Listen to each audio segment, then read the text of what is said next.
ஆகணும். எல்லாருக்கும் வணக்கம். நான் உங்கள் சக்தி. இந்த வீடியோவில் வந்து பார்த்தீங்கன்னா தமிழ் சினிமாவில் கவனிக்க மறந்த, அதாவது மோஸ்ட்லி அண்டர் ரேட்டரான 5 படங்களை தான் பார்க்க போகிறோம். இந்த 5 படங்களுமே தரமான படங்கள். ஆனால் இந்த படங்கள் தியேட்டரில் ரிலீஸ் ஆகும்போது இதுக்கு தகுந்த வரவேற்பு வந்து கிடைக்கல. இப்போவும் இந்த படத்தை பார்த்தா இந்த படத்தை மிஸ் பண்ணிட்டோமா அப்படின்ற மாதிரி உங்களுக்கு தோணும். இதற்கு நம்ம ஆல்ரெடி பார்ட் 1 பார்ட் 2 2 வீடியோமே வந்து ரெடி பண்ணியிருக்கோம். அந்த வீடியோக்கு கிடைச்ச வரவேற்பின் மூலமாக தான் இந்த பார்ட் 3 வீடியோ வந்து நான் வந்து போஸ்ட் பண்ணியிருக்கேன். வாங்க இப்போ நம்ம லிஸ்ட்டுக்கு போகலாம். இதில் நம்ம முதலாவதாக பார்க்க போகிற படம் என்னன்னு பார்க்கறதுக்கு முன்னாடி படத்தினுடைய ஸ்டோரி என்ன அப்படின்றத பார்த்துடலாம். படத்தினுடைய நாயகன் நாயகி 2 பேருமே சந்தோஷமா வந்து வீட்டில் வந்து வாழ்ந்துட்டு இருக்காங்க. ஒரு சுச்சுவேஷன்ல கதாநாயகன் வந்து இவங்களுடைய பர்த்டேக்கு வந்து ஒரு சர்ப்ரைஸ் வந்து கொடுக்கணும் அப்படின்றதுக்காக கதாநாயகியுடைய போன்ல வந்து பாத்தீங்கன்னா ஒரு ஸ்பை ஆப் வந்து இன்ஸ்டால் பண்றாப்ல.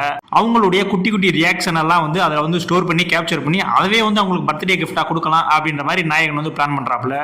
ஆனா அந்த ஸ்பை கேமரா மூலம் அவருக்கு தெரியாத பல விஷயங்கள் வந்து அவருக்கு வந்து தெரிய வருது. அதுக்கப்புறம் படத்துல என்ன நடந்துச்சு அப்படின்றதுதான் இந்த படத்தினுடைய ஒன்லைனர் ஸ்டோரி.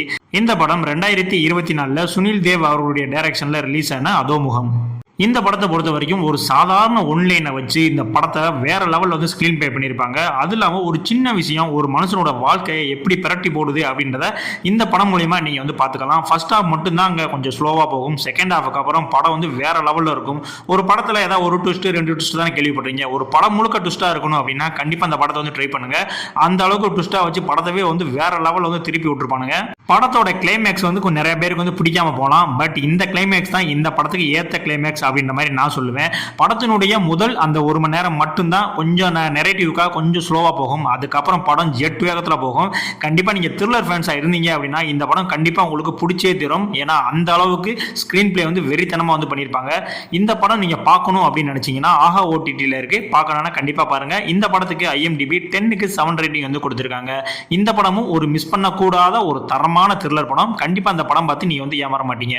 அடுத்து நம்ம ரெண்டாவதா பார்க்க போற படம் என்னன்னு பார்க்கறதுக்கு முன்னாடி படத்தினுடைய கதை என்ன அப்படின்றத பார்த்துடலாம். படத்தினுடைய நாயகன் அண்ட் நாயகி 2 பேருமே சென்னையில் வந்து ஒரு அபார்ட்மெண்ட்ல வந்து தங்கி வந்து சந்தோஷமான முறையில் வாழ்க்கையை வந்து நடத்திட்டு வந்துட்டு இருக்காங்க. ஒரு சுச்சுவேஷன்ல அவங்க ஊருக்கார பொண்ணு ஒருத்தி வந்து நான் ஒரு நாள் வந்து இங்கே ஸ்டே பண்ணணும், ஒரு எக்ஸாமுக்கு போகணும் அப்படின்ற மாதிரி சொல்றாங்க. உடனே கதாநாயகியும் வாங்க இன்னைக்கு ஒரு நாள் வந்து தங்கிட்டு போ அப்படின்ற மாதிரி சொல்றாங்க. அந்த லேடியும் வந்து அன்னைக்கு ஒரு நாள் தங்குறாங்க. தங்கி அடுத்த நாள் காலையில வந்து அவங்க வந்து அந்த எதுக்காக வந்தாங்களோ அதுக்கு கிளம்புறாங்க. அப்ப அந்த ஹீரோயினியோட கணவன் என்ன பண்றாரு அப்படின்னா அவங்கள தகாத முறையில் தொடர்றதுக்கு வந்து முயற்சி பண்றாரு. அப்ப ஒரு சம்பவம் நடக்குது. அதுக்கப்புறம் படத்துல என்ன நடந்துச்சு அப்படின்றதான் இந்த படத்தினுடைய ஒன்லைனர் ஸ்டோரி. இந்த படம் மோஸ்ட் அண்டர் ரேட்டடான படங்க. இப்படி ஒரு படம் ரிலீஸ் ஆச்சு அப்படின்றது இங்க நிறைய பேருக்கும் தெரியாது. இந்த படம் வந்து பாத்தீங்கன்னா ஜோசுவா சேதுராமன் அவர்களுடைய டைரக்ஷன்ல 2025 ரிலீஸ் ஆன ஜென்டில் உமன். இந்த படத்தை பொறுத்த வரைக்கும் லிஜுமோல் ஜோஸ் அவர்களுடைய ஆக்டிங் வந்து பாத்தீங்கன்னா ஃபர்ஸ்ட் ஹாஃப்ல ரொம்ப காமாவும் செகண்ட் ஹாஃப்ல வேற விதமான ஒரு ஆக்டிங்கை வந்து கொடுத்திருப்பாங்க.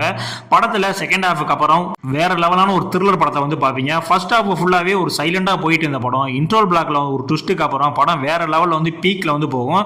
நீங்க எதிர்பார்க்காத ஒரு விஷயத்த வந்து எதிர்பார்ப்பீங்க. ஏன்னா அந்த படத்தினுடைய ட்ரெய்லர்லயே வந்து பாத்தீங்கன்னா இந்த படம் இப்படி ஒரு படம் அப்படின்ற மாதிரி எங்கேயுமே வந்து சொல்லியிருக்க மாட்டாங்க. நீங்க படம் பார்த்து முடிக்கும் போது தெரியும் இப்படி ஒரு படத்தை எடுத்து வச்சிருக்கீங்க அப்படின்னு. இந்த படத்தினுடைய கிளைமேக்ஸே வந்து பாத்தீங்கன்னா வேற லெவல்ல சும்மா தெரிக்க விட்டுருப்பானுங்க. அது மட்டும் இல்லாம ஆண்களுக்கு வந்து இந்த சமூகம் கொடுக்குற சுதந்திரமும் பெண்களுக்கு கொடுக்குற அந்த கட்டுப்பாடையும் பத்தி வேற லெவலான ஒரு கருத்தை வந்து இந்த படத்துல வந்து சொல்லியிருப்பாங்க. நீங்க ஃபுல் படம் பார்த்து முடிச்சாதான் அந்த கருத்தை நீங்க டோட்டலாவே வந்து உள்வாங்கிக்க முடியும். படத்துல சில லாஜிக் மிஸ்டேக்ஸ் மட்டும்தான் இருக்கும். மற்றபடி இந்த படம் எங்கேயுமே வந்து உங்களுக்கு போர் அடிக்காது. அந்த அளவுக்கு வந்து எங்கேஜிக்கா வந்து கொண்டு போயிருப்பாங்க. இந்த படமும் அமேசான் பிரைம் வீடியோல வந்து அவைலபிளா இருக்கு. நீங்க பார்க்கணும் அப்படின்னா கண்டிப்பா வந்து பாருங்க. இந்த படத்துக்கு IMDb 5.6 ரேட்டிங் வந்து கொடுத்திருக்காங்க. என்ன பொறுத்த வரைக்கும் இந்த படம் ஒரு தரமான படங்க. கண்டிப்பா அந்த படத்தை வந்து மிஸ் பண்ணிடாதீங்க. அடுத்து நம்ம மூணாவதா பார்க்க போற படம் என்னன்னு பார்க்குற முன்னாடி படத்தினுடைய கதை என்ன அப்படின்றத நான் சொல்லிடுறேன். படத்தினுடைய நாயகன் ஒரு எழுத்தாளர். அதுவும் ரொம்ப ஒரு ஆக்ரோஷமான ஒரு எழுத்தாளர். நான் என்ன எழுதுறேனோ அதுபடி தான் இந்த கேரக்டர்லாம் வந்து மூவ் ஆகும். அப்படியே அந்த கேரக்டர் வந்து நல்ல விஷயங்கள் எதுவுமே நான் வந்து எழுத மாட்டேன் அப்படின்ற மாதிரி மைண்ட் செட் உள்ள ஒரு கேரக்டருங்க. அவர் வந்து பாத்தீங்கன்னா ஒரு 3 கதையை வந்து எழுதிட்டு இருக்காரு. அந்த 3 கதையில இருக்கக்கூடிய கேரக்டருமே நேரடியா லைவாவே வந்து ஏன் வந்து என்ன வந்து இப்படி எழுதியிருக்கு, அதனாலதான் நான் இவ்வளவு கஷ்டப்படுறேன் அப்படின்னு நேரடியாவே வந்து கேள்வி கேட்குது. இதுக்கப்புறம் படத்துல என்ன நடந்துச்சு அப்படின்றதான் இந்த படத்தினுடைய ஒன்லைனர் ஸ்டோரி. இந்த படம் வந்து பாத்தீங்கன்னா AR ராகவேந்திரன் அவர்களுடைய டைரக்ஷன்ல 2025 ரிலீஸ் ஆன மாயக்குத்து. இதுதாங்க இந்த படம். இந்த படத்தை பொறுத்த வரைக்கும் படத்தினுடைய கதையை வந்து பாத்தீங்கன்னா ரொம்ப யூனிக்கா வந்து எடுத்திருப்பாங்க. அது மட்டும் இல்ல படத்தினுடைய டைரக்டரே தான் வந்து ஹீரோவாகவும் வந்து நடிச்சிருப்பாரு. அவருடைய முதல் படம் அப்படின்ற மாதிரியே இருக்காது. அந்த அளவுக்கு டைரக்ஷனும் ஆக்டிங்கும் வந்து வேற லெவலில் வந்து மிரட்டி வச்சிருப்பாங்க. படத்தில் தீனா வந்து ஒரு கேரக்டர் வந்து பண்ணியிருப்பாரு. ரொம்பவுமே சூப்பராக வந்து பண்ணியிருப்பாருங்க. எந்த விதத்திலுமே நீங்கள் எதிர்பார்த்துருக்கே மாட்டீங்க இப்படி ஒரு ஸ்க்ரீன் பிளேவை, இப்படி ஒரு படத்தை. ஆனால் இப்படி ஒரு படம் வந்து ரிலீஸ் ஆச்சு. ஆனால் வந்த புதுசில் யாருமே இந்த படத்துக்கு வந்து அந்த அளவுக்கு வந்து பாராட்டுகள் இல்லை. ஆனால் இந்த படம் இப்போ நீங்கள் பார்த்துட்டு சொல்லுவீங்க இப்படி ஒரு படத்தை வந்து நம்ம மிஸ் பண்ணிட்டோமேடா அப்படின்ற மாதிரி. அந்த அளவுக்கு வந்து ரைட்டிங், ஆக்டிங், மியூசிக்னு எல்லாமே வந்து பிரித்து விட்டுருப்பானுங்க. ஒரு படைப்பாளிக்கு அதனுடைய கதாபாத்திரத்துக்கும் அந்த சமூகத்தில் இருக்கக்கூடிய அந்த பிரச்சனைகளுக்கும் அவர் மட்டும்தான் பொறுப்பு அப்படின்ற மாதிரியான ஒரு விஷயம் இருக்குல்ல, அந்த விஷயத்தை ரொம்ப ஆணித்தரமாக வந்து இந்த படத்தில் வந்து சொல்லியிருப்பாங்க.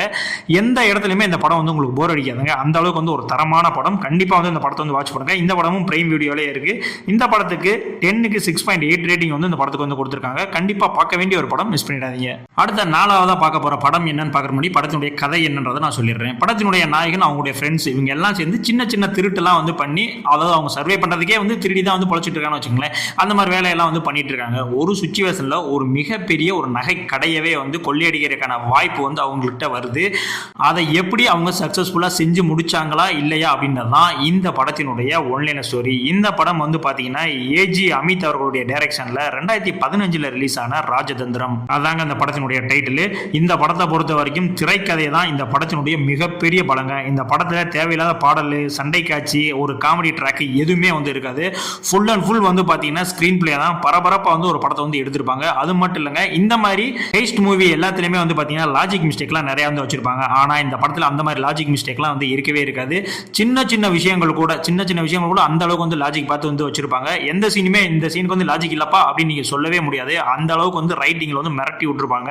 பின்னணி இசையுமே வந்து பாத்தீங்கன்னா சூப்பரா வந்து பண்ணிருப்பாங்க. படத்துல ஃபர்ஸ்ட் ஒரு 30 நிமிடம் அந்த கதாபாத்திரங்கள்லாம் இன்ட்ரோடக்ஷன் பண்ணிட்டு கதைக்குள்ள போறதுக்கு கொஞ்சம் ஸ்லோவாகும். அதுக்கப்புறம் படம் வேற லெவலில் வந்து செம்ம ஸ்பீடாக வந்து போகும். இப்பவும் சொல்றேன், இந்த படத்தினுடைய ஸ்கிரீன் பிளே தான் இந்த படத்துக்கு ஒரு மிகப்பெரிய பலம்.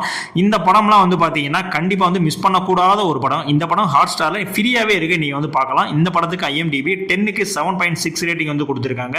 ஒரு தரமான ஹெய்ஸ் த்ரில்லர் மூவி நீங்கள் பார்க்கணும்னு ஆசைப்பட்டீங்கன்னா கண்டிப்பாக அந்த ராஜதந்திர மூவி வந்து நீங்கள் கண்டிப்பாக வந்து பாருங்க. இது விஜய். அடுத்து நான் ஃபைனலாக சொல்ல போகிற படம் என்னன்னு பார்க்குற மாதிரி படத்தினுடைய கதை என்ன அப்படின்றத வந்து பார்த்தலாம். படத்தினுடைய நாயகன் அண்ட் நாயகி ரெண்டு பேருமே வந்து பார்த்தீங்கன்னா ஒரு மலைவாசியா, அதாவது ஒரு மலையில் வந்து குடியிருந்து வசிட்டு அவங்களுக்கு தேவையான பொருட்கள் எல்லாமே அங்கேயே கிடைக்குது. அதன் மூலமா அவங்களுடைய வாழ்க்கையை வந்து நடத்திட்டு வந்துட்டு இருக்காங்க. ஒரு சுச்சுவேஷன்ல கதாநாயகி உடம்புல ஒரு சின்ன ப்ராப்ளம் வந்து வருது. ஆனா அந்த மலை பிரதேசத்துல அவங்களுக்கு ட்ரீட்மெண்ட் பண்ணக்கூடிய அளவுக்கு வந்து அங்க எந்த விதமான ஃபெசிலிட்டியுமே வந்து கிடையாது. சரி, ஓகே, நம்ம வந்து நகரத்துக்குள்ள வந்து ஒரு ஹாஸ்பிட்டலுக்கு வந்து இவங்களுக்கு என்ன ஏதுன்னு காட்டலாம் அப்படின்ற மாதிரி ஒய்ஃப் வந்து கூட்டு வராரு. அதுக்கப்புறம் படத்துல என்ன நடந்துச்சு, அவங்களுடைய ஒய்ஃபுக்கு வந்து என்ன ஆச்சு, அவங்களுடைய அந்த பிரச்சனையெல்லாம் வந்து சால்வ் ஆச்சா இல்லையா அப்படின்றதான் இந்த படத்தினுடைய ஒன்லைனர் ஸ்டோரி. இந்த படம் வந்து பார்த்தீங்கன்னா கணேஷ் விநாயகர் அவருடைய டைரக்ஷன்ல 2021 ரிலீஸ் ஆன தேன் அப்படின்ற படம் தான். இந்த படம் வந்து பார்த்தீங்கன்னா ரொம்பவுமே எமோஷனலாக உங்களுக்குள்ள கனெக்ட் ஆகக்கூடிய ஒரு படங்க. இப்பவும் சொல்றேன், நான் இந்த படம் பார்த்து முடிச்சுட்டு உங்களுக்குள்ளேயே மனசு வந்து கலங்கும். ஏன் சொல்றேன்னா, இந்த படம் ஒரு உண்மை சம்பவத்தை பேஸ் பண்ணி எடுக்கப்பட்ட ஒரு படங்க. படத்தில் நடிச்சிருக்கக்கூடிய கதாநாயகன் அண்ட் கதாநாயகருடைய பெர்ஃபார்மன்ஸ் வேற லெவலில் வந்து சும்மா தெரிக்க விட்டுருப்பாங்க. ரெண்டு பேருமே வந்து பார்த்தீங்கன்னா கொஞ்சம் புதுமுகம் தான். இவங்க நிறைய படங்கள்லாம் வந்து பண்ணல, சைடு ஆக்டரா பண்ணிட்டு இருந்தவங்களே லீட் ரோலை வந்து போட்டு பண்ணியிருக்காங்க. ஆனால் அவங்க அந்த விதத்துக்கு ஒரு அற்புதமான ஒரு ஆக்டிங் வந்து கொடுத்துருப்பாங்க இந்த படத்தில். படமே வந்து பார்த்தீங்கன்னா ஒரு லோ பட்ஜெட் படம் தான். ஆனால் அது எந்த இடத்துலையுமே வந்து தெரியாது இந்த படம் வந்து ஒரு லோ பட்ஜெட் அப்படின்னு. இந்த படம் இப்பவும் சொல்கிறேன், நீங்கள் ஃபேமிலியோட உட்காந்து குடும்பமாக உட்காந்து பார்க்க வேண்டிய ஒரு தரமான எமோஷனல் ட்ராமா இந்த படம். இந்த படம் நீங்கள் பார்க்கல அப்படின்னா சோனி லிவ்ல இந்த படம் வந்து அவைலபிளாக இருக்குங்க. இந்த படத்துக்கு 10க்கு 8 ரேட்டிங் வந்து கொடுத்துருக்காங்க. நீங்கள் பார்க்கல அப்படின்னா கண்டிப்பான முறையில் இந்த படத்தை ஃபேமிலியோட வந்து வாட்ச் பண்ணுங்க. இப்போ நான் சொன்ன இந்த 5 படங்கள்ல என்னுடைய பர்சனல் ஃபேவரட் எதுன்னு கேட்டீங்கன்னா, ஃபர்ஸ்டா சொன்ன அதோமுகம் படமும், ரெண்டாவதா சொன்ன ஜென்டில் உமன் படமும் தான் சொல்லுவேன். நீங்க இந்த 5 படங்களை பார்த்துட்டீங்க அப்படின்னா கண்டிப்பா உங்களுடைய ஃபேவரட் படம் எது அப்படின்றத கண்டிப்பான முறையில் கமெண்ட்ஸ்ல வந்து சொல்லிட்டு போங்க. இதே மாதிரியான மோஸ்ட் அண்டர் ரேட்டரான தமிழ் படங்கள், தமிழ் சினிமாவில் கவனிக்க மறந்த தமிழ் படங்கள் லிஸ்ட் உங்களுக்கு வேணும் அப்படின்னா பார்ட் 4 அப்படின்ற மாதிரி கமெண்ட் பண்ணுங்க. கண்டிப்பா பார்ட் 4 வீடியோவும் நான் வந்து போடுவேன். இந்த மூவியினுடைய லிங்க்லாம் உங்களுக்கு வேணும் அப்படின்னாலும் கீழே நம்மளுடைய டெலிகிராம் சேனலுடைய லிங்க் இருக்கு. நீங்க அதுல வந்தீங்க அப்படின்னா அந்த படத்துக்கான லிங்க்கும் வந்து உங்களுக்கு கிடைக்கும். ஸோ ஓகே, இதே மாதிரியான அடுத்த ஒரு வீடியோல உங்களை வந்து நான் சந்திக்கிறேன். நன்றி.